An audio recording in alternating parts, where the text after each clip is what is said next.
மூக்குத்தி கார் சிலம்பு முத்துவள கண்டாச்சரா கல்லு வச்ச தங்கவடா அத்தனையும் அம்மாவுக்கு 1000 கண்ணா காடுக்கு கோட்ட வாசலுக்கு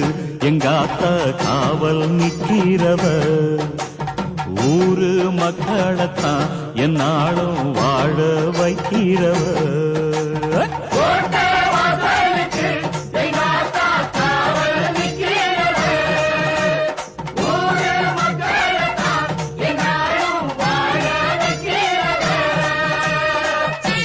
முப்பாட்ட காலம் தொட்டு மனசார நேர்ந்துகிட்டு முழு நீள வீச்சருவா முன் கையில் ஏந்திக்கிட்டு ஆத்தாவும் சொத்துக்களை காத்து நிற்கும் குடும்பம் இது 7 தலைமுறையா ஏத்துக்கிட்ட வழக்கம் இது தாயே முப்பாத்தம்மா கை கூப்பி தொழுதோ காப்பாத்தம்மா நாங்க ஒன்னாலதான் முன்னேற நீ பார் கண்ணாலதான்